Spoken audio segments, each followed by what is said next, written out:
आज हम लोग पढ़ने जा रहे हैं, उसका नाम है नॉच एंड वेयर। राइट, तो ये notch and weir basically one type of device to measure the discharge of the fluid. Okay, so इस ये बेसिकली ऑरिफाइस मीटर या वेंचुरी मीटर के जैसा डिवाइस नहीं है। ये जो डिवाइस है, ये नॉच एंड वेयर हमेशा हम लोग यूज करते हैं ज्यादातर डैम में। Okay, basically this measure of the rate of flow of a liquid through a small channel or a tank। कोई टैंक के अंदर से या कोई स्मॉल चैनल के अंदर से जब कोई फ्लूइड फ्लो करता है, उस टाइम फ्लूइड का मतलब रेट ऑफ फ्लो निकालने के लिए हम लोग नॉच यूज करते हैं। और वेयर क्या होता है, वेयर का जो स्पेलिंग होता है that is WEIR।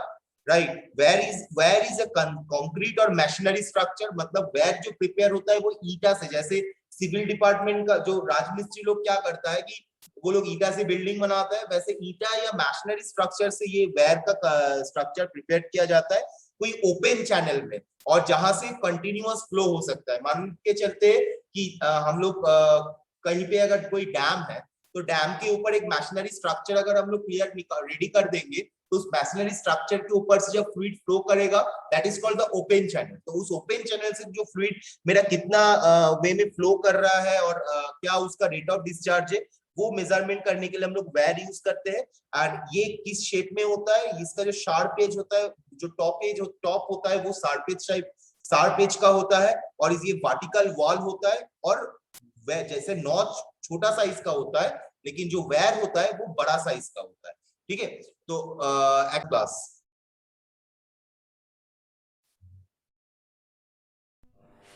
Notch and weir, मैं यहाँ पे दो चीज यहाँ पे मैं यूज किया हूँ, ड्रॉ किया हूँ basically, which is one is rectangular notch and second is rectangular weir. तो ये नॉच एंड वेयर है क्या चीज, पहले हम थोड़ा सा नॉच के बारे में बताएंगे, उसके बाद हम वेयर के बारे में बताएंगे। नॉच क्या है कि it is a device used for measuring the rate of flow of a liquid through a small channel. Simple language में नॉच एक डिवाइस है, वो डिवाइस जो क्या करता है कि फ्लूइड का रेट ऑफ फ्लो को एक स्मॉल चैनल के थ्रू से मेजर करता है।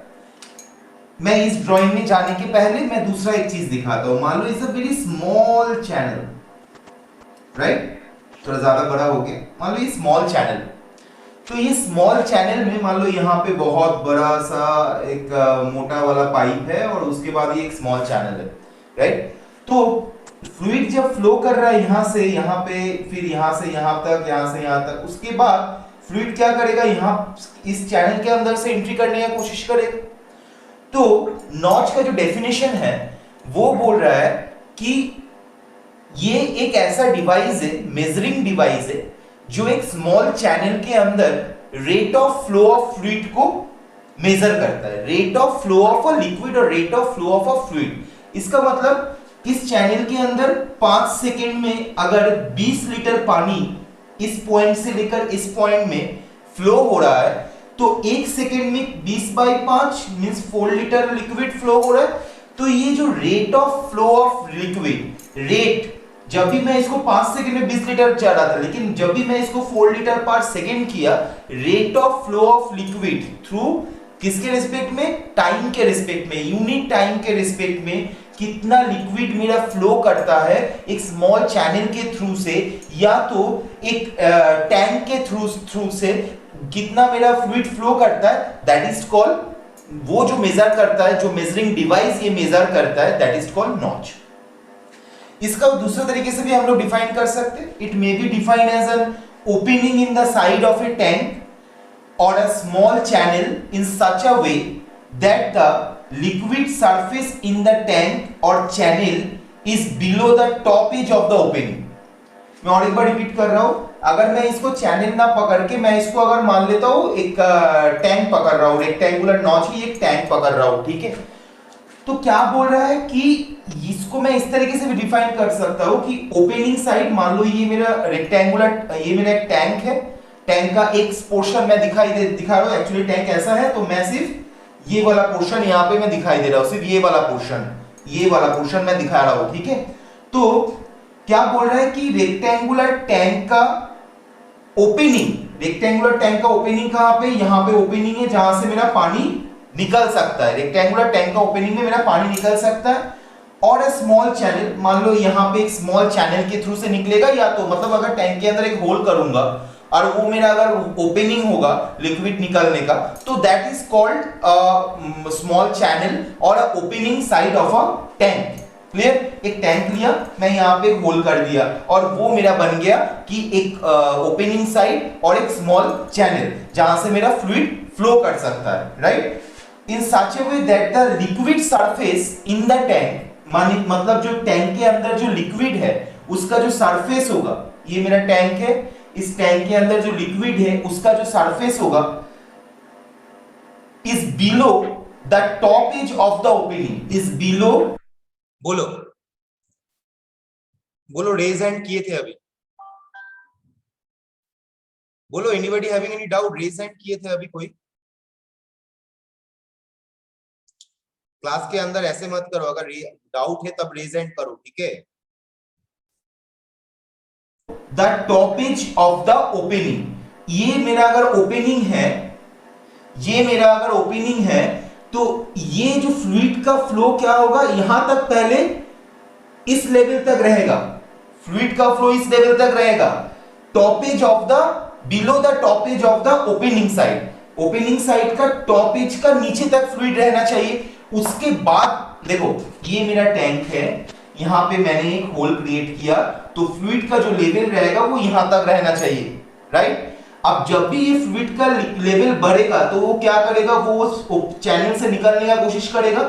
जब भी वो चैनल से निकलने का कोशिश करेगा, ये नॉच मुझे डिफाइन करता है कि कितना रेट ऑफ फ्लूइड मेरा यूनिट सेकंड में और यूनिट टाइम में निकल रहा है। तो यहाँ पे मेरा रेक्टेंगुलर नॉच का मैं एक डिजाइन किया हूं, जहां पे ये रेक्टेंगुलर नॉच का सब मैं दो टर्म्स और देख रहा हूं, वन इज क्रेस्ट और sill and second one is nappe. So what is the meaning of crest और सील? क्रेस्ट और सील मतलब क्या है कि the bottom edge of a notch, notch का जो बॉटम एज है, ये मेरा नॉच का बॉटम एज है, ध्यान देना, ये मेरा नॉच का बॉटम एज है, ये मेरा टॉप एज है, यहां पे मेरा टॉप एज है, ये मेरा टॉप एज है, ये मेरा बॉटम एज है, राइट? तो नॉच का जो बॉटम एज है और top which the water flows, notch का जो बॉटम एज है उसके ऊपर से जो वाटर फ्लो करता है दैट इज कॉल्ड क्रेस्ट और सील। मतलब अगर ये मेरा नॉच है, ये नॉच बेसिकली मेटालिक प्लेट से तैयार किया जाता है, ठीक है? नॉच बेसिकली मेटालिक प्लेट से तैयार किया जाता है, और ये मेटालिक प्लेट का नॉच, रेक्टेंगुलर नॉच अगर मेरा ये है, तो इसका जो बॉटम एज को हम लोग बोलते हैं क्रेस्ट और सिल, okay? Whereas nappy equals to, nappy मतलब क्या है कि sheet of water flowing through a notch or over a wire is called nappy और vein, nappy और vein। क्या बोल रहा है? इस sheet of water, देखो sheet मतलब SHEET, राइट? यहाँ पे जो वाटर इस नॉच के ऊपर से फ्लो कर रहा है, ये यहाँ पे जो वाटर ऐसे नॉच के ऊपर से फ्लो कर रहा है, तो नॉच के ऊपर से फ्लो करने के टाइम पे उसका एक हेड होगा, कि एक एक्चुअल हेड होगा जिस हेड से वो लिक्विड मेरा फ्लो कर रहा है। तो वो हेड, दैट इज, ये जो हेड, इसको हम लोग मतलब इमेजिन कर रहे हैं, एज्यूम कर रहे हैं कि sheet of water, sheet of water flowing through a notch, मतलब ये एक कैपिटल एच हाइट का फ्लूइड का शीट वो नॉच के ऊपर से जा रहा है। इसका मतलब है, मान लेते हैं ये मेरा नॉच है, राइट? ये मेरा नॉच का टॉप सरफेस है, ठीक है? और ये मेरा नॉच का क्रेस्ट है, और ये मेरा नॉच का एबव सरफेस है। इसके अंदर से जब फ्लूइड फ्लो करेगा, नैपी हम लोग किसको कहेंगे? ये जो टोटल एरिया जो बन रहा है, मान लो फ्लूइड एक परफेक्ट हेड लेकर यहाँ पे इस तरीके से जा रहा है, राइट? तो ये जो हेड बन रहा है, ये इस हेड का जो फ्लूइड है उसको हम लोग एक शीट में कन्वर्ट कर रहे हैं। मतलब हम लोग सोच रहे हैं कि वहां पे एक एज थिकनेस का शीट, मींस एज थिकनेस का वाटर मेरा यहां से फ्लो कर रहा है। तो ये जो शीट हम लोग एज्यूम कर रहे हैं, इसको हम लोग बोल रहे हैं नैपी, राइट? हम लोग ज्यादा डेप्थ में इसमें नहीं जाएंगे क्योंकि ये हम लोग का सेमेस्टर में इसका डेडिकेशन हम लोग का नहीं है। तो ये मेरा बन गया है नॉच। नॉच में, तो फिर हम लोग को नॉच में क्या ध्यान देना पड़ेगा, नॉच में ध्यान देना पड़ेगा क्रेस्ट और सील और नेपी, राइट। मैं और एक बार नॉच का डेफिनेशन मैं और एक बार थोड़ा सा रिपीट कर रहा हूं। The notch is device used for measuring the rate of flow of fluid. Notch क्या करता है, एक डिवाइस के हिसाब से यूज होता है, मेजरिंग डिवाइस के हिसाब से यूज होता है, जो मेरा क्या मेजर करता है, rate of flow of fluid को मेरा मेजर करता है थ्रू अ स्मॉल चैनल और अ opening side of the tank. मतलब ये अगर टैंक का ओपनिंग साइड है तो यहां से कितना लिक्विड ऑफ वाटर फ्लो करेगा वो मेरा वो मेजर करता है, राइट। उसके साथ साथ मैंने और क्या देखा, क्रेस्ट। क्रेस्ट क्या है कि ये नॉच का जो बिलो पोर्शन है, ये बिलो पोर्शन को हम लोग बोलते हैं क्रेस्ट और सील। और जो नॉच के ऊपर से जितना हाइट का मींस जितना थिकनेस का, जितना हाइट का वाटर फ्लो करेगा, अगर उस एज को हम लोग उस वाटर का जितना अमाउंट ऑफ वाटर फ्लो करे उसके अगर थिकनेस अगर मैं मानता हूं, ये जो एज है अगर ये इस वाटर का अगर हेड मींस थिकनेस अगर मैं मानता हूं, तो ये शीट ऑफ वाटर को हम लोग बोलते हैं नैपी, जो मेरा नैपी और वेन जो मेरा नॉच के ऊपर से क्रॉस करता है, मतलब नॉच के ऊपर से वो फ्लो करता है, right. So this is my notch. Now I am going to the next topic, where. What is the meaning of where? Where का definition क्या है? Where का definition है okay, students मेरा voice audible है?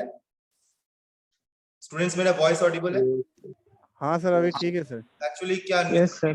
नेटवर्क इशू हो गया था, ठीक है, इसलिए Zoom से मैं निकल गया था, ठीक है। अभी फिर से मैं शुरू कर रहा हूँ, okay.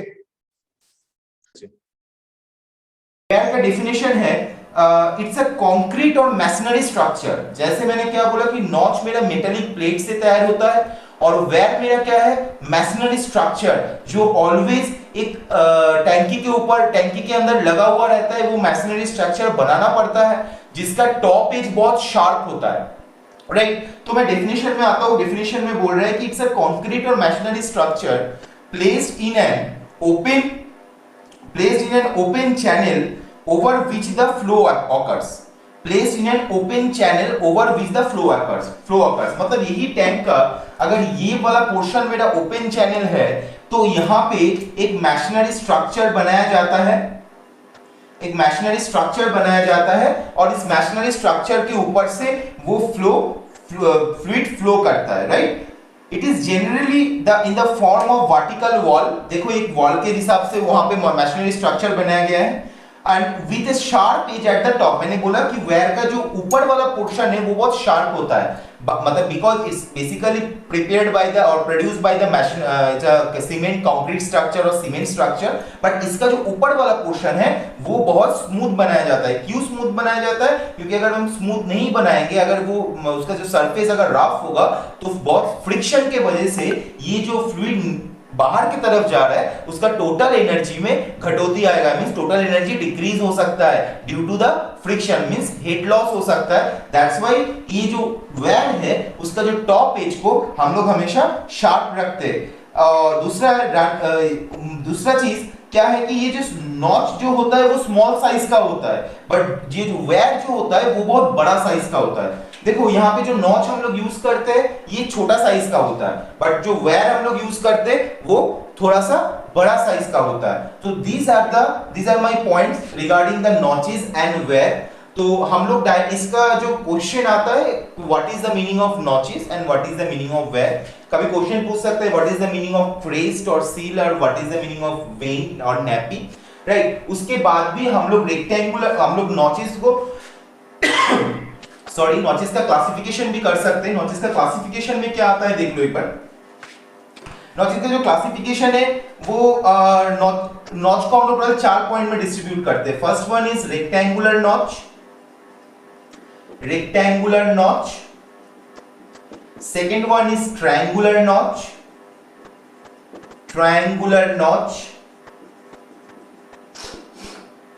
Third one is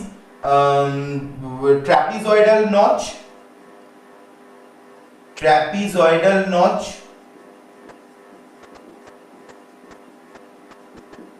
and fourth one is stepped notch,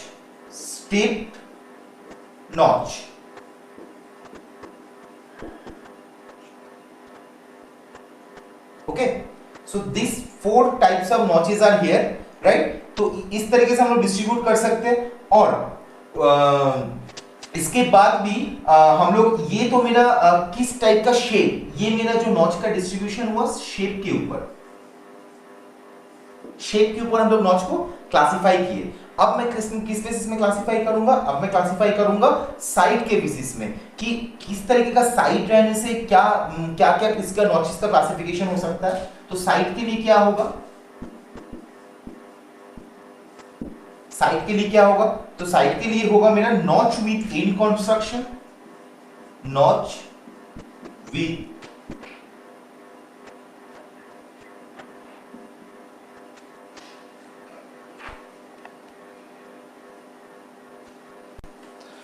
so notch with end contraction, right? Notch with end contraction, end contraction,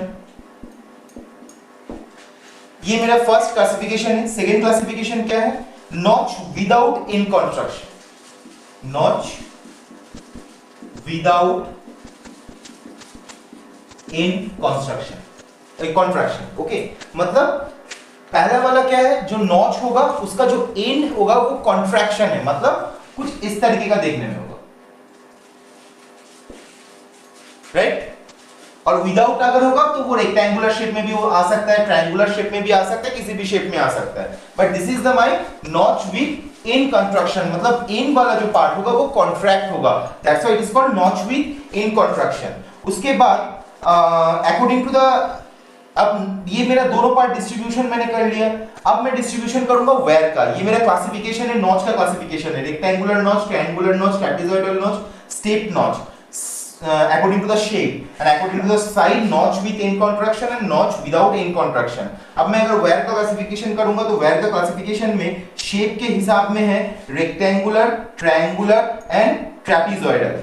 where का क्लासिफिकेशन अगर शेप के रिस्पेक्ट में करूंगा तो है first one rectangular weir, rectangular weir, two triangular weir, triangular wear, and third one trapezoidal wear, trapezoidal wear।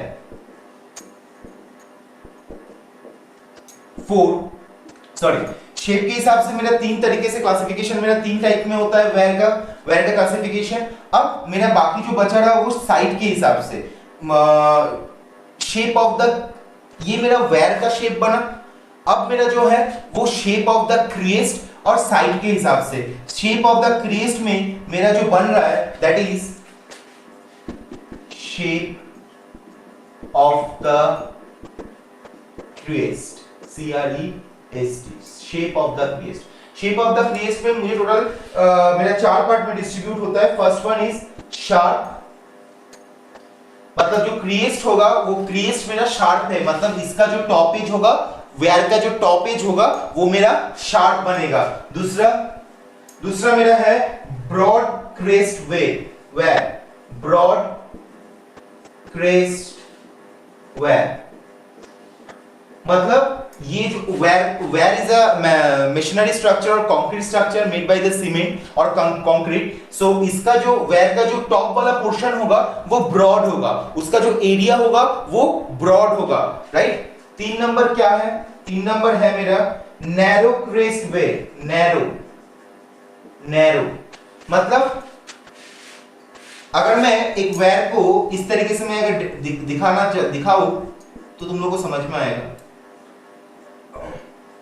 Right? ये जो thickness, ये जो विड्थ, राइट, ये जो विड्थ है, ये विड्थ क्या होगा, पतला होगा, मतलब कुछ इस तरीके का देखने में होगा। ये पतला हो गया, ये जो विड्थ मेरा पतला हो गया, तो दिस इज कॉल्ड नैरो, मतलब पतला हो जाएगा उसका width. So that is narrow crest weir. And next is ogee shaped weir, next is ogee shaped weir, ogee shaped weir, ogee shaped weir. Next is ogee shaped weir. So ogee shape weir, ogee shape weir का हम लोग कैसे क्या shape होता है वो मैं थोड़ा दिखा रहा हूं। ऑगी शेप वेयर का जो शेप होता है वो कुछ इस तरीके का होता है, राइट? इस तरीके का होता है ये ओगी शेप्ड वेयर। ओके, तो अब मेरा जो सवाल आ रहा है और सिलेबस में एक पार्ट है कि what are the difference between notch and weir. तो मैंने जैसे बोल दिया कि एक डिफरेंस है कि नॉच मेरा मेटालिक प्लेट से बनता है और notch is made by metallic plate और metal, but weir is made by masonry और कंक्रीट स्ट्रक्चर और सीमेंट स्ट्रक्चर, राइट? तो ये एक डिफरेंस हो गया और मैं मॉडल में नोट्स भी दिया हूँ, उसमें तुम लोग अच्छे से डिफरेंस और भी जो है वो देख सकते हो, राइट? तो उसके बाद हम लोग अभी थोड़ा सा देखेंगे कि ये what are the practical application of notch and weir. ये नॉच एंड वेयर हम लोग क्यों यूज करेंगे? हम लोग वेंचुरीमीटर देखे, हम लोग ऑरिफाइस मीटर देखे, हम लोग नेक्स्ट क्लास में पीटो ट्यूब देखेंगे जो मेरे इंडस्ट्रियल एप्लीकेशन में मेरा यूज होता है।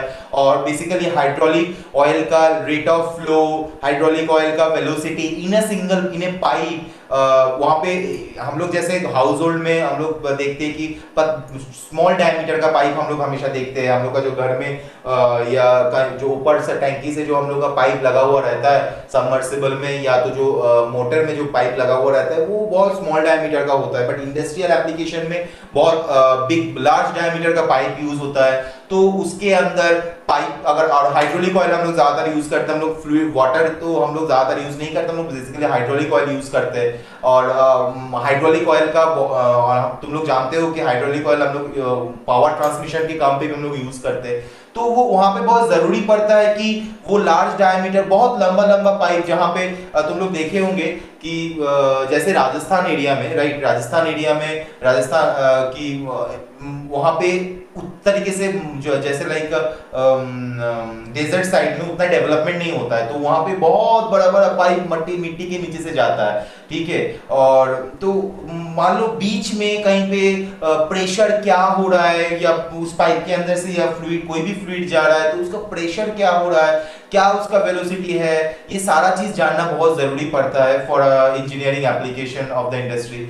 तो हम लोग इसीलिए ये सारा चीज अप्लाई करते हैं, वेंचुरीमीटर अप्लाई करते हैं, ऑरिफाइस मीटर अप्लाई करते हैं, मैनोमीटर अप्लाई करते हैं for checking the pressure, differential U tube manometer apply करते हैं। But why we are using notch and weir? तुम लोग देखोगे अगर कोई डैम देखे होंगे तो डैम में क्या होता है, ये अगर मेरा डैम है, ये अगर मेरा डैम है और यहां से मेरा पानी फ्लो होता है, राइट? तो एक गेट बना हुआ जाता है, right, for protecting that water. Dam लगा हुआ रहता है, इस साइड में मेरा वाटर है, अगर मैं गेट को ओपन कर दूंगा तो ये वाटर दूसरा साइड में चल जाता है, या कोई भी लिक्विड, जो भी लिक्विड है वो दूसरा साइड में चल जाता है। तो for getting balanced in ecosystem, right, मतलब मान लो यहां से हर दिन इस डैम से हर दिन रेगुलर बेस में 5 लाख लीटर लिक्विड फ्लो होता है इस डैम के थ्रू से, राइट? तो वो 5 लाख लीटर लिक्विड फ्लो अगर होगा तो इस डैम की इस साइड में जो गांव है वो गांव में बेसिकली वो गांव बैलेंस्ड वाटर मिलेगा या बैलेंस्ड उसको फ्लूइड मिलेगा, राइट? तो वो liquid 5 lakh litre liquid actual में डैम के थ्रू से फ्लो हो रहा है कि नहीं, वो देखने के लिए हम लोग यूज करते हैं। या तो तुम लोग बोल सकते हो कोई इरिगेशन वर्क हो रहा है कहीं पे, तो इरिगेशन वर्क में भी हम लोग यूज करते हैं। या तो तुम लोग बोल सकते हो जो नेचुरल वाटर, जहां से हम लोग नेचुरल वाटर लेते हैं, पहाड़ी एरिया में हमेशा ये जरूर मतलब पॉसिबल नहीं होता है कि सारा चीज इंडस्ट्रियल एप्लीकेशन को लेकर, सारा इंडस्ट्रियल मशीनरीज को लेकर उतना हाइट में जाके वर्कआउट करना। तो हम लोग बहुत स्मॉल स्ट्रक्चर जैसे wire machinery structure, notch is a metallic plate जो छोटा साइज का होता है बेसिकली, वो सब यूज करके भी हम लोग नेचुरल वाटर का, नेचुरल रिसोर्स सिस्टम से हम लोग पता कर सकते हैं कि कितना अमाउंट ऑफ लिक्विड मेरा फ्लो हो रहा है, झरना में मेरा कितना अमाउंट ऑफ लिक्विड मेरा एक सर्टेन टाइम में वहां पे फ्लो हो रहा है, और वो लिक्विड ऑफ फ्लो अगर उतना सर्टेन टाइम में अगर होता है तो उसको हम लोग किस तरीके से अप्लाई कर सकते हैं, ये सारा चीज हम लोग आराम से देख सकते हैं, ठीक है। और भी अगर तुम लोग बोलोगे तो दूसरा और भी एप्लीकेशन है, जैसे एनवायरमेंटल इम्पैक्ट के ऊपर हम लोग नॉच एंड वेयर को यूज कर सकते हैं। हाइड्रो इलेक्ट्रिक प्रोजेक्ट में हम लोग यूज करते हैं। इरिगेशन तो मैं पहले ही बोल दिया। या तो और भी जहां पे मेरा लिक्विड लगता है, जो सब एप्लीकेशन मेरा लिक्विड का यूज है, वो सब एप्लीकेशन में हम लोग ये नॉच एंड वेयर को हम लोग यूज करते हैं, राइट। तो this was my notch and weir elaboration and description. तो अगर क्वेश्चन आता है व्हाट इज नॉच, तो मैं तो नोट्स जो दे रहा हूँ उसमें से पता चल ही जाएगा। साथ में इस तरीके का नॉच का एक ड्राइंग कर देना, वेयर का ड्राइंग कर देना। क्रेस्ट एंड सील के बारे में बोल देना कि what is the meaning of crest and what is the meaning of seal, what is the meaning of nappy और वेन। और अगर तुम लोगों को क्लासिफिकेशन बोलता है तो शेप एंड साइज के बेसिस में नॉच को किस तरीके से हम लोग क्लासिफाई कर सकते हैं, शेप ऑफ द क्रेस्ट के बेसिस में हम लोग वेयर को किस तरीके से क्लासिफिकेशन कर सकते हैं, यहाँ पे बोला गया है। तो इस तरीके से हम लोग इसको इलैबोरेट कर सकते हैं। तो यहाँ पे इसमें कोई न्यूमेरिकल तो है नहीं फिलहाल, तो कोई न्यूमेरिकल सिलेबस में हम लोग के पास नहीं है, बट हम लोग फिर भी एक छोटा सा चीज याद रखेंगे। फॉर जूनियर इंजीनियर एग्जामिनेशन में ये क्वेश्चन बहुत बार आता है कि रेक्टेंगुलर नॉच का डिस्चार्ज क्या होता है। रेक्टेंगुलर नॉच का जो डिस्चार्ज होता है that is Q equals to 2/3 into CD into capital L into root under 2G into H whole to the power 3/2. So this is the equation for the rectangular notch for getting the discharge through the notch. So ये मेरा question आता है जहां पे CD मतलब क्या मैंने बोला था कि यहाँ पे अगर मेरा ये वाटर फ्लो हो रहा है तो ये जो मेरा हाइट है that will be the H, that will be the head. और लेंथ क्या होगा, लेंथ होगा मेरा नॉच का जो लेंथ है, मतलब ये अगर यहाँ पे जो नॉच लगा हुआ है this was my notch, right. So ये नॉच का जो मेरा लेंथ है that is my capital L, जो जिसका वैल्यू मेरा न्यूमेरिकल में बोल दिया जाता है। जूनियर इंजीनियर का जो क्वेश्चन में आता है कि CD का वैल्यू बोल दिया जाता है, H का वैल्यू बोल दिया जाता है, सो Q का वैल्यू बोल दिया जाता है, तो L का वैल्यू डिफाइन करने बोलता है, ठीक है। तो इसी ये वाला जो फार्मूला अप्लाई करके हम लोग नॉच के रिस्पेक्ट में न्यूमेरिकल हम लोग बना सकते हैं, राइट। अब हम लोग इसके बाद थोड़ा सा टॉपिक थोड़ा सा और टॉपिक बचा हुआ है इस चैप्टर का। एक तो है पिटोट ट्यूब जो हम लोग नेक्स्ट क्लास में करेंगे। दूसरा एक टॉपिक बचा हुआ है हाइड्रोलिक कोएफिशिएंट, जिसके बारे में शॉर्ट नोट्स में पूछता है 5 मार्क्स का, तो वो थोड़ा हम लोग देखेंगे अभी। So now I am discussing about the hydraulic coefficient. ये हम लोग का शॉर्ट नोट्स में आता है, जैसे मैंने थोड़ी देर पहले भी बोला 5 मार्क्स का क्वेश्चन आता है। तो 4 types of hydraulic coefficients are there. CD coefficient of discharge, जो हम लोग वेंचुरीमीटर एंड ऑरिफाइस मीटर में यूज किए हैं। CC कोएफिशिएंट ऑफ कॉन्ट्रैक्शन, जो हम लोग ऑरिफाइस मीटर में यूज किए हैं। CV कोएफिशिएंट ऑफ वेलोसिटी, जो हम लोग पिटोट ट्यूब में यूज करेंगे। And CR which is called coefficient of resistance, इसका हम लोग अभी कहीं पे यूज नहीं किए, बट इसका क्या है, कोएफिशिएंट ऑफ रेजिस्टेंस मतलब जब फ्लूइड कोई पाइप के अंदर से फ्लो करेगा, तो फ्लूइड का हर एक पार्टिकल्स या मॉलिक्यूल्स ऊपर में ये ऊपर वाला सरफेस को और नीचे वाला सरफेस को टच करते हुए जाएगा। मींस अगर मेरा फ्लूइड जा रहा है, ये मेरा नैपी है, जैसे मैंने नॉच में अभी बोला ना, नैपी मतलब शीट ऑफ वाटर, मतलब जो हेड का वो वाटर बन रहा है, उस हेड का वाटर को अगर मैं शीट बोलूंगा और वो हेड ऑफ वाटर अगर यहां से पास कर रहा है, तो इस एरिया में जितना मॉलिक्यूल्स है और इस एरिया में जितना मॉलिक्यूल्स है, ये सारा मॉलिक्यूल्स पाइप का ऊपर और नीचे वाला पोर्शन में टच करते हुए जाएगा। तो वहां पे एक फ्रिक्शन होगा, जहां पे फ्रिक्शन होगा वहां पे एक रेजिस्टेंस फोर्स काम करेगा, तो वो रेजिस्टेंस फोर्स को हम लोग बोलते हैं coefficient of resistance, means CR। अब यहाँ पे मैंने एक ड्राइंग दिया, ड्राइंग में ज्यादा कुछ नहीं है, ड्राइंग में है ये मेरा एक टैंक का कंस्ट्रक्ट, टैंक का डायग्राम है। सीमेंटेड टैंक है, this is my masonry structure of the tank. Tank के अंदर कितना हाइट, Z1 हाइट तक मेरा लिक्विड है, और ये हाइट का ये लिक्विड का जो पोटेंशियल एनर्जी क्या है, that is M into G into Z, Z1।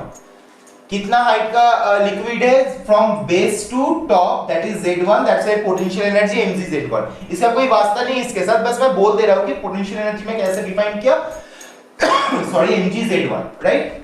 अब इस टैंक में एक ओपनिंग है जो ओपनिंग एक ऑरिफाइस के जैसा है। मैंने क्या बोला था, ऑरिफाइस जब मैंने बनाया था तब मैंने बोला था कि ऑरिफाइस का जो यहाँ का जो डायमीटर और अंदर का जो डायमीटर वो आहिस्ता आहिस्ता छोटा होता है, मींस थोड़ा सा कॉनिकल शेप का होता है। तो यहाँ पे भी एक कॉनिकल शेप का ऑरिफाइस बनाया गया है, बट किस चीज से बनाया गया है, नॉच से बनाया गया है। तो नॉच बोल रहा हूं, वैट से बनाया गया है। देखो इसका जो टॉप वाला पोर्शन है, ये वाला पोर्शन का बात करें, जो टॉप वाला पोर्शन है ये बहुत शार्प है, कुछ इस तरीके का बनाया हुआ है ताकि फ्लूइड यहाँ पे इसका ये कन्वर्जेंस सेक्शन हो और यहाँ पे ये थ्रोट सेक्शन हो, ये वाला पोर्शन थ्रोट सेक्शन हो और उसके बाद ये डाइवर्जेंट सेक्शन हो, इसीलिए यहाँ पे ऐसे बनाया गया है। ठीक है, तो और कितना हाइट में ये मेरा ऑरिफाइस बोलो तो ऑरिफाइस कितनी है, तो वेयर बोलो कितना हाइट में, h हाइट में, कितना डायमीटर है, d है।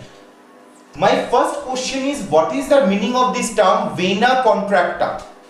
What is the meaning of this term vena contracta? Vena contracta का मतलब क्या है कि ये पूरा टैंकी में जो लिक्विड है जब वो ओपनिंग से निकलने का कोशिश करेगा, जो टैंकी में जो लिक्विड है जब ये ओपनिंग से निकलने का कोशिश करेगा, एक सर्टेन पॉइंट में देखो वो लिक्विड यहाँ पे एक सर्टेन पॉइंट में पैरेलल होगा for certain fraction of second के लिए। यहाँ इस तरीके का बना हुआ है ना, मैं थोड़ा सा जूम करके दिखा रहा हूं, इस तरीके का बना हुआ है ना, राइट। तो फ्लूइड जब ऐसे करके फ्लो करना शुरू करेगा फॉर ए सर्टेन पॉइंट, मतलब ये वाला पॉइंट से शुरू करके फॉर सर्टेन पॉइंट के लिए वो पैरेलल फ्लो मेंटेन करेगा, राइट। तो जिस पॉइंट में अपना फ्लो पैरेलल वो स्टार्ट करता है, मैं और एक बार रिपीट कर रहा हूं, यहाँ पे लिक्विड है, यहाँ पे ओपनिंग है, वही ओपनिंग को मैंने यहाँ पे जूम करके दिखाया हूं, ठीक है। तो जूम करके अगर मैं दिखाया हूं तो वो लिक्विड क्या होगा, ये ओपनिंग से बाहर निकलने का कोशिश करेगा, मींस कन्वर्जेंट सेक्शन होगा, उसके बाद थ्रोट सेक्शन होगा, उसके बाद डाइवर्जेंट सेक्शन होगा। तो कन्वर्जेंट सेक्शन से जब वो थ्रोट सेक्शन होके आगे की तरफ जाएगा, मतलब बाहर की तरफ जाएगा, तो सर्टेन पॉइंट मतलब फ्रैक्शन ऑफ सेकंड के लिए वो क्या पैरेलल फ्लो मेंटेन करेगा, मींस उसके अंदर अगर मैं लेयर क्रिएट करूंगा तो हर एक लेयर मेरा वो पैरेलल होगा। लेकिन यहाँ पे अगर मैं लेयर क्रिएट करता हूं तो वो क्या पैरेलल है, वो पैरेलल मेरा नहीं हो रहा है, राइट। बट ये वाला पोर्शन में वो क्या लेयर, हर एक लेयर क्या मेरा पैरेललशिप मेंटेन कर रहा है फॉर अ सर्टेन सेकंड। जिस पॉइंट पे वो पैरेलल मेंटेन करेगा, that point of that fluid is called vena contracta।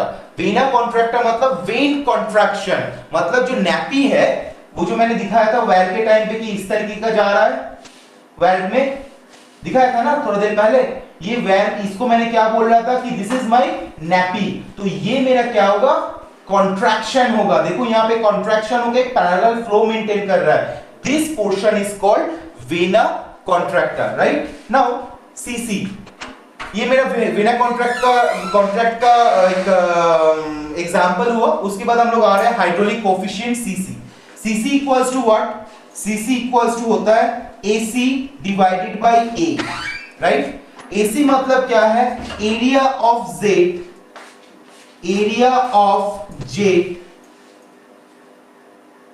Eight vena contractor divided by area of jet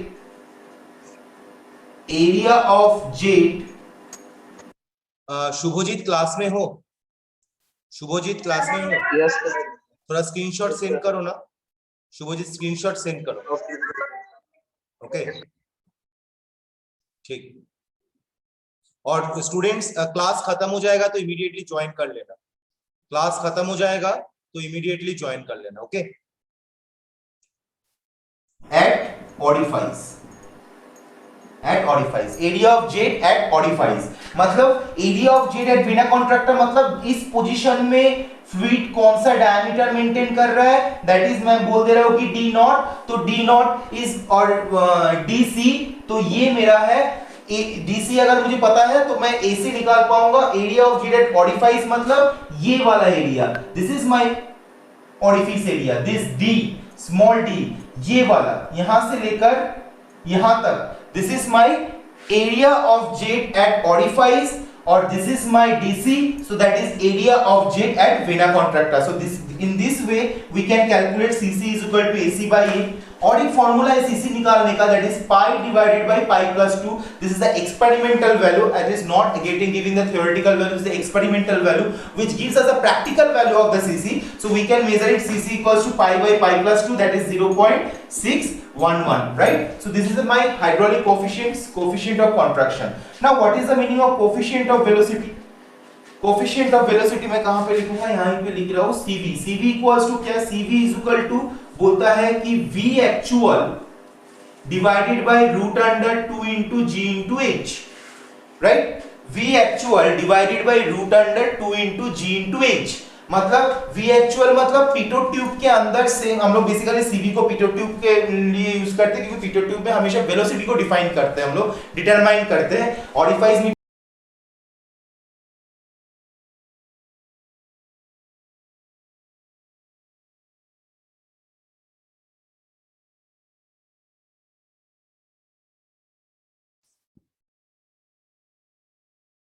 actual divided by root under 2 into g into h, मतलब v actual मतलब pitot tube के अंदर से हम लोग basically cv को pitot tube के लिए यूज करते हैं, क्योंकि पिटोट ट्यूब में हमेशा वेलोसिटी को डिफाइन करते हैं, हम लोग डिटरमाइन करते हैं। ऑरिफाइस मीटर और वेंचुरी मीटर में हम लोग डिस्चार्ज डिफाइन करते हैं, लेकिन इसमें हम लोग वेलोसिटी को डिफाइन करते हैं। तो v एक्चुअल मतलब पिटोट ट्यूब में एक्चुअल मेरा वेलोसिटी क्या हो रहा है, जैसे हम लोग वेंचुरी मीटर में किए थे कि actual discharge q actual and q theoretical, sorry q theoretical and q actual, ये हम लोग वेंचुरी मीटर में बनाए थे। पिटोट ट्यूब में क्या होता है, v थियोरेटिकल होता है, v एक्चुअल होता है। तो एक्चुअल मेरा वेलोसिटी क्या हो रहा है, मतलब बहुत बड़ा एक्सपेरिमेंट करके जो मेरा एक्चुअल वेलोसिटी है वो मेरा क्या है, divided by root under 2 into g into h। इसका जो वैल्यू होता है वो वेरी करता है 0.95 to 0.99, ये वैल्यू मेरा cv का वेरी करता है 0.95 to 0.99। Now what is the meaning of coefficient of discharge? Coefficient of discharge cd मतलब cd equals to q, cd equals to हम लोग क्या किए थे वहां पे, q actual by q theoretical, q actual by q theoretical. q actual मतलब तुम लोग वेंचुरी मीटर के टाइम हम बोले ही थे कि एक q थियोरेटिकल होता है, q एक्चुअल थियोरेटिकल मतलब न्यूमेरिकल कैलकुलेशन करके जो मिलता है, और q एक्चुअल मतलब एक्सपेरिमेंट से मेरे पास जो वैल्यू आता है। तो cd को डिटरमाइन करने का जो फार्मूला है that is q actual divided by q theoretical, right? तो इस cd का जो वैल्यू होता है वो वैल्यू वेरीज करता है 0.61 to 0.65, ये 0.61 to 0.65 यहाँ पे वैल्यू वेरी होता है, 0.61 to 0.65 यहाँ तक मेरा वेरी होता है। नाउ q एक्चुअल को हम लोग किस तरीके से लिख सकते हैं वो भी हम लोग मैं दिखा रहा हूँ, ये बेसिकली मेरा रिलेशन शो कर रहा है, बट ये हम लोग का सिलेबस में नहीं है, फिर भी हम यहाँ पे दिखा रहे हैं। cd इक्वल्स टू हम लोग क्या लिख सकते हैं, q एक्चुअल को that is ac into cv into root under 2gh divided by q theoretical को क्या लिख सकते हैं, that is a into root under 2gh, right? ac into cv into root under 2gh, क्योंकि जो वेलोसिटी का formula होता है that is actual velocity actual, v actual का फार्मूला है cv into root under 2 into g into h, pitot tube से हम लोगों को पता चलेगा। और v थियोरेटिकल का जो डिस्चार्ज होता है that is root under 2 into g into h। तो v एक्चुअल का फॉर्मूला ये है और ये मेरा a है, so a into v is equal to discharge. देखो यहाँ पे q एक्चुअल मेरा डिस्चार्ज मेरा क्या हुआ, ac into cv into root under 2gh, और यहाँ पे मेरा root under 2gh which is a theoretical velocity. q theoretical के लिए हम लोग थियोरेटिकल अप्लाई करेंगे that is root under 2 into g into h, उसके बाद मैंने a मल्टीप्लाई कर दिया तो मेरा यहाँ पे q थियोरेटिकल भी मिल गया। तो cd इक्वल्स टू दिस, यहाँ से मेरा अगर root under 2 into g into h cut जाएगा, root under 2 into g into h अगर मेरा कट जाएगा, और ये वाला मेरा इक्वेशन क्या बन रहा है, ac by a, ac by a मतलब this is the equation cc, यहाँ पे बन रहा है ac by a, यहाँ पे वो है ac by a, तो मैं लिख सकता हूँ cd equals to cc into cv, cd is equal to cc into cv, ये मेरा एक इक्वेशन है with the coefficient of discharge cv और cc के बीच का relation, cd is equal to cc into cv। और दूसरा जो चीज है, जो मेरा मेन चीज मेरा बचा रह गया, वो है मेरा coefficient of resistance. Coefficient of resistance का जो फार्मूला है that is cr is equal to loss of head loss of head किस वजह से लॉस ऑफ हेड बोला होता है? मैंने क्या बोला? रेजिस्टेंस मतलब कि पाइप के अंदर से जब लिक्विड फ्लो करता है तो पाइप का ऊपर वाला पोर्शन और पाइप का नीचे, इंटरनल ऊपर वाला और इंटरनल नीचे वाला जो पोर्शन में फ्रिक्शन के वजह से जो रेजिस्टेंस फोर्स अप्लाई होता है, जिसके रेजिस्टेंस फोर्स पैदा होता है, जिसके वजह से फ्लूइड अपना हेड को लॉस करता है, अपना टोटल एनर्जी को लॉस करता है। सो दैट्स व्हाई उसके अंदर जो एनर्जी जो रहता है आउटलेट में, वो एनर्जी थोड़ा सा कम होके निकलता है। That's why we are using in modified Bernoulli's theorem KHL बोल के एक टर्म्स को हम लोग ऐड कर रहे थे मॉडिफाइड बर्नौलीज थ्योरम में। तो CR का मतलब है loss of head divided by actual kinetic energy, actual kinetic energy.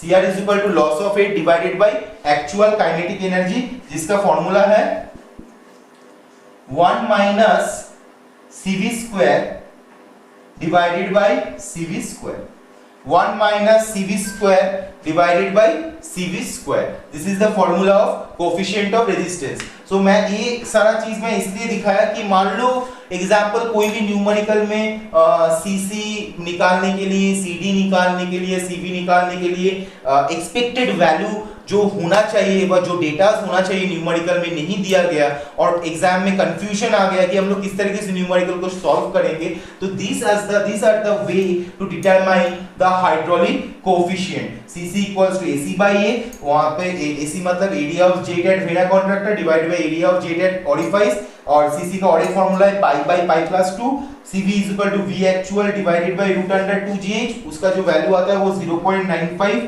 से 0.99 तक वैरी करता है। CD is equal to Q actual by Q theoretical, Q actual को हम लोग कैसे लिख सकते हैं? AC into velocity, actual velocity का फॉर्मूला क्या है? CV into root under 2GH, और थियोरेटिकल वेलोसिटी का फॉर्मूला है रूट अंडर 2GH। तो यहाँ पे रूट अंडर 2GH बैठा है, दोनों कट गया, तो मेरा AC by A वाला टर्म्स मेरा आ रहा है यहाँ पे CC, और CV का टर्म्स आ रहा है CV। सो मेरा CD का फॉर्मूला है CC into CV। और नाउ कोएफिशिएंट ऑफ रेजिस्टेंस का मतलब क्या हुआ? Loss of head divided by actual kinetic energy, so is equal to 1 minus CV square by CV square. So 5 number का क्वेश्चन में हम लोगों को पहले हाइड्रोलिक कोएफिशिएंट का ये 4 पार्ट को लिखना होगा, उसके बाद ये ड्राइंग करना होगा कि हम लोग जो यहाँ पे जितना सारा टर्म्स को लिख रहे हैं वो कहाँ से आ रहा है, वो डिफाइन करने के लिए हम लोग को ये ड्राइंग करना पड़ेगा। उसके बाद कोएफिशिएंट ऑफ कॉन्ट्रैक्शन का वैल्यू क्या है, मतलब नाम क्या है, मतलब क्या है, कहां पे यूज करते हैं, कोएफिशिएंट ऑफ वेलोसिटी का नाम क्या है, मतलब क्या है, कहां पे यूज करते हैं, CD का नाम क्या है, मतलब क्या है, कहां पे यूज करते हैं, CR का नाम क्या है, मतलब क्या है, कहां पे यूज करते हैं, साथ में जो फार्मूलाज दिया गया है वो अगर पूरा लिखा जाएगा तब हम लोग को टोटल 5 मार्क्स का फुल मार्क्स मिलेगा। Okay, so today class is over. मैं मूडल में hydraulic coefficient plus notch and weir related notes दे दिया हूं, वो नोट्स को तुम लोग पहले एक बार पढ़ो, स्टडी करो। अगर तुम लोग को कोई प्रॉब्लम महसूस होता है या कोई प्रॉब्लम तुम लोग फील करते हो कि हम लोग सर इस पॉइंट में समझ में नहीं आ रहा है, तो डिस्कशन फोरम भी क्रिएट किया गया है मूडल में, तुम लोग उसमें क्वेश्चन आस्क करो। अगर तुम लोग को सब चीज अगर इजीली समझ में आ गया है तो तुम लोग एटलीस्ट डिस्कशन फोरम में नो डाउट लिख दो, राइट। और इसके साथ हम लोग मैं YouTube का एक एनिमेशन वीडियो भी मैं मूडल में दे रहा हूँ, ताकि तुम लोग को बहुत अच्छी तरीके से समझ में आएगा about the hydraulic coefficient and about the venturimeter, about the notch and wear application. So thank you. Okay students, now do you have any doubt? If you have any doubt, you can ask the question. Do you have any doubt regarding notch and wear? Okay Shivam, ask me. Coefficient of contraction से समझ में नहीं आया। और एक बार coefficient of contraction पहला वाला, coefficient of contraction CC। देखो CC पिछला क्लास ऑरिफाइस मीटर का जब डेरिवेशन करवाया गया था वो क्लास किए थे तुम? सर नहीं किए थे वो वाला क्लास, नेटवर्क इशू था मेरा। का जो वीडियो लेक्चर दिया गया है उस क्लास को अगर तुम कोएफिशिएंट ऑफ कॉन्ट्रैक्शन क्या होता है और वेना कॉन्ट्रैक्ट का क्या होता है वो सारा चीज पता चल जाएगा। वेना कॉन्ट्रैक्ट का इस लेक्चर में बताया गया है। Coefficient of contraction basically used for the orifice meter. Actually जो ऑरिफाइस मीटर होता है वो ऑरिफाइस मीटर का जो पिछला क्लास किए थे, न्यूमेरिकल किए थे, ऑरिफाइस मीटर का न्यूमेरिकल किए थे तुम शिवम? सर लास्ट 2 क्लास नहीं किए थे सर, नेटवर्क इशू था यार। ऑरिफाइस मीटर जो होता है, ऑरिफाइस मीटर का जो फर्स्ट इनिशियल डायमीटर होता है वो थोड़ा लार्ज होता है और जो फाइनल डायमीटर होता है वो थोड़ा स्मॉल होता है। तो वो इनिशियल डायमीटर अगर मेरा लार्ज होता है, ध्यान देना व्हाइट बोर्ड ओपन कर रहा हूँ, अगर इनिशियल डायमीटर अगर लार्ज होता है, मतलब ये अगर ऑरिफाइस मीटर का स्ट्रक्चर है, ये अगर ऑरिफाइस मीटर का स्ट्रक्चर है ऑरिफाइस का, तो ये मेरा ऑरिफाइस और ये मेरा छोटा वाला डायमीटर, मतलब फ्लूइड जब पास करेगा, फ्लूइड कैसे पास करेगा, फ्लूइड यहाँ से एंट्री करके बड़ा डायमीटर में घुसेगा, लेकिन छोटा डायमीटर से पास करेगा, फिर बड़ा डायमीटर से घुसेगा, छोटा डायमीटर से पास करेगा। इसका मतलब लार्ज क्रॉस सेक्शनल एरिया में फ्लूइड एंट्री करेगा, लेकिन स्मॉल क्रॉस सेक्शनल एरिया से निकलेगा। ये जो यहाँ पे कॉन्ट्रैक्शन हुआ, ये एक्सपेंशन हुआ या कॉन्ट्रैक्शन हुआ, पहले वो बताओ शिवम। शिवम पहले वो बताओ, एक्सपेंशन हुआ या कॉन्ट्रैक्शन हुआ? कंट्रैक्शन। तो ये जो कॉन्ट्रैक्शन हुआ, इसको हम लोग बोलते हैं coefficient of contraction. Am I clear? Yes sir. Okay, और ये जो भी आज का क्लास में जो भी हाइड्रोलिक कोएफिशिएंट के बारे में दिखाया गया है, हाइड्रोलिक कोएफिशिएंट के बारे में स्टडी करवाया गया है, ये हाइड्रोलिक कोएफिशिएंट क्या है? ये हाइड्रोलिक कोएफिशिएंट बेसिकली जो भी वैल्यू निकाला गया है, लाइक सीसी का, सीवी का, सीडी का एंड सीआर का, ये सब experimental value. Okay, experimental value मतलब लैब में टेस्ट करने के टाइम पे हम लोगों को ये वैल्यू मिला है या ये फॉर्मूला मिला है, this is called the experimental value which is required for the hydraulic coefficient, which is required for the hydraulic coefficient. Okay, hydraulic coefficient actually ये जो फॉर्मूला है, ये फॉर्मूला कोई थियोरेटिकल फॉर्मूला नहीं है, दिस इज एक्सपेरिमेंटल फॉर्मूला।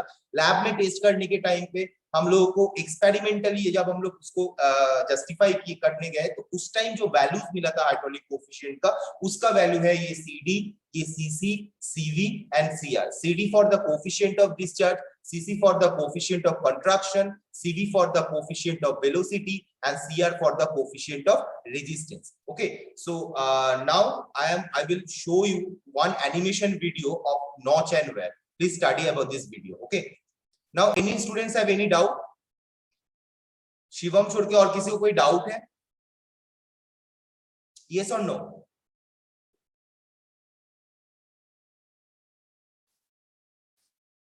बोलो बाकी students, Vishal, Purandar, Ranjit, Subhajit, Pradeep, Ashish, Abhay, Suraj, any doubt?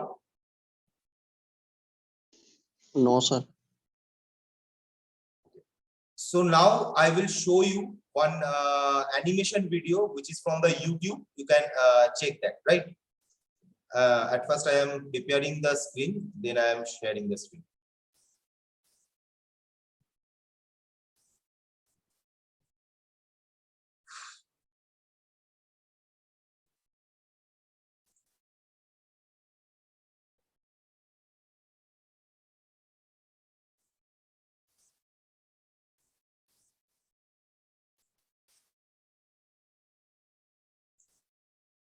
Give me a time.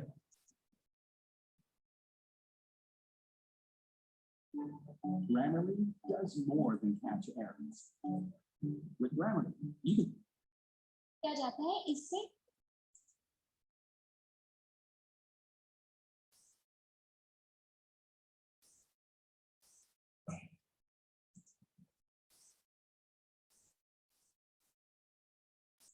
Okay, screen दिखाई दे रहा है?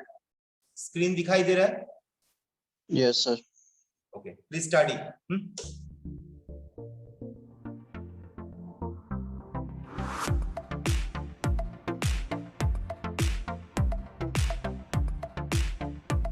हे guys, welcome to my YouTube channel Education candle.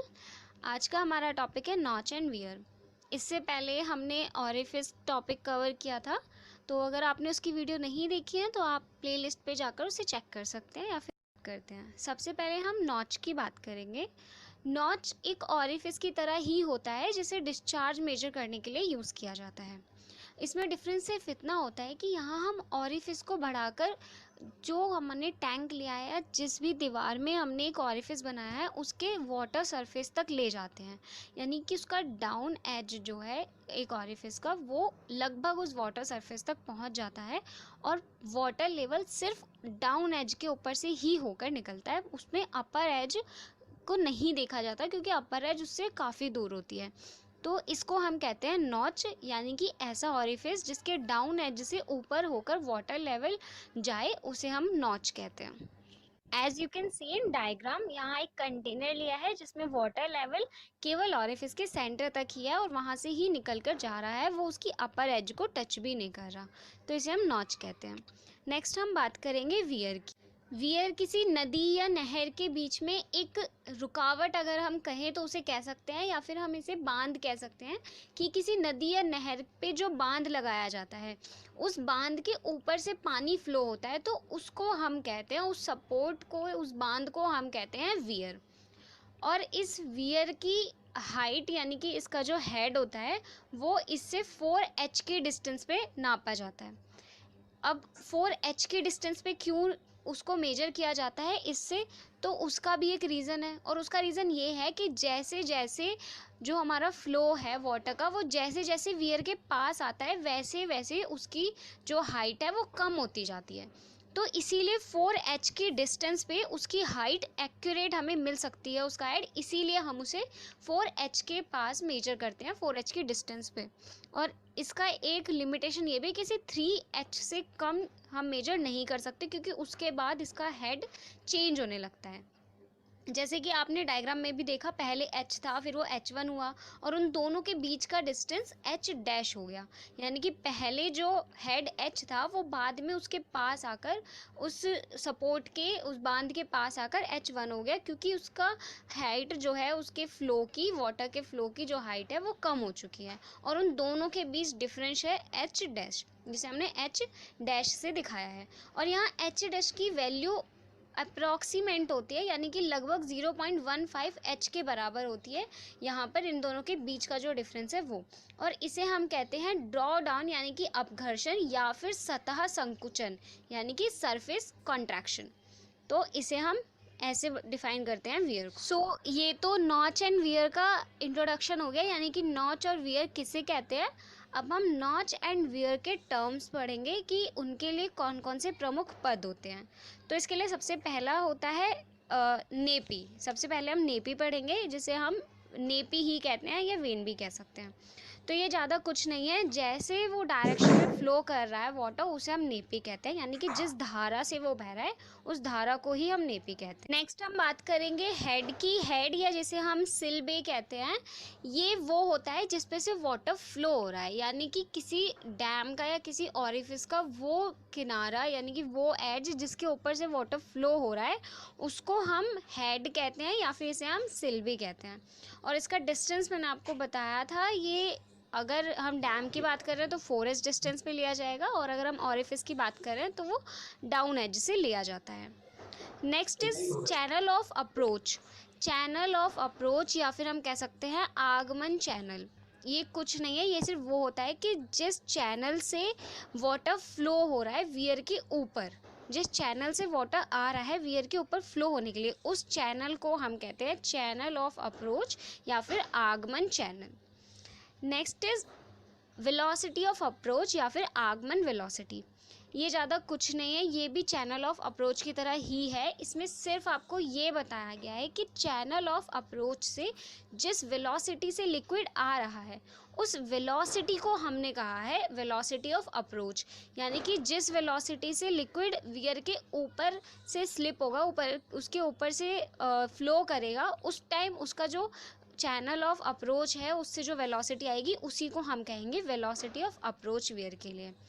तो इससे हम ये देख सकते हैं कि जितना डिस्चार्ज वियर के ऊपर से हो रहा है, उतना ही डिस्चार्ज चैनल ऑफ अप्रोच के हर सेक्शन से हो रहा होगा।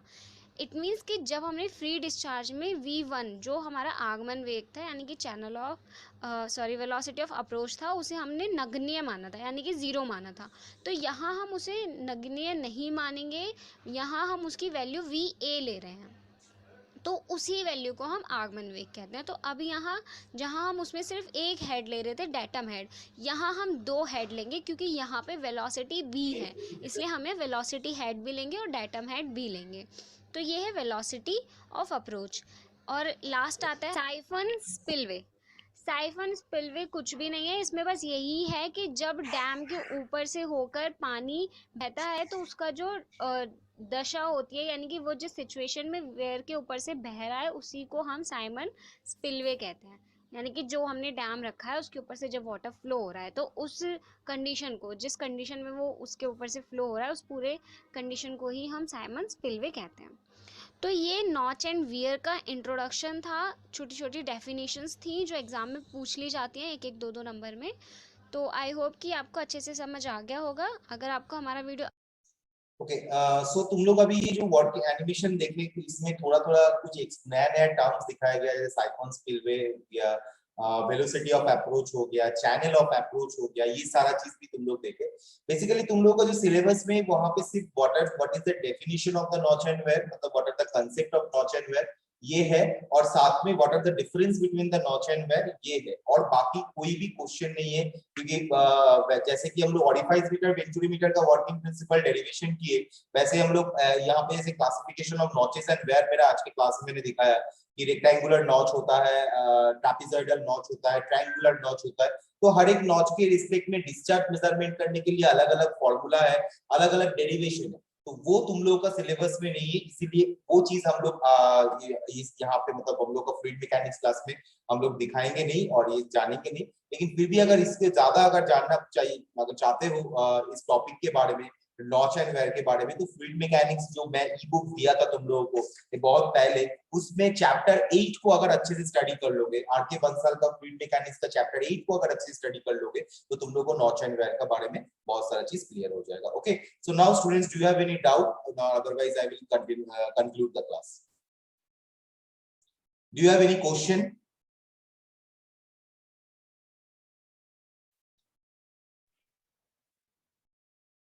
Do you have any questions, students? मेरा वॉइस ओके, मेरा वॉइस क्लियर है ना? तुम लोग क्वेश्चन पूछते तुम लोग रिपीट काहे नहीं करते हो, रिप्लाई नहीं करते हो तुम लोग? हाँ, विशाल, पुरंदर, शिवम, रंजीत, रेस्पॉन्स करो, क्या हो गया? हाँ सर। तो बोलो, वो पहले ही बोलो, अगर डाउट नहीं है तो पहले बोलो। मैं तो बहुत कैजुअली पूछ रहा हूँ, तो आंसर करो कैजुअली, म्यूट करके बैठे रहने से होगा?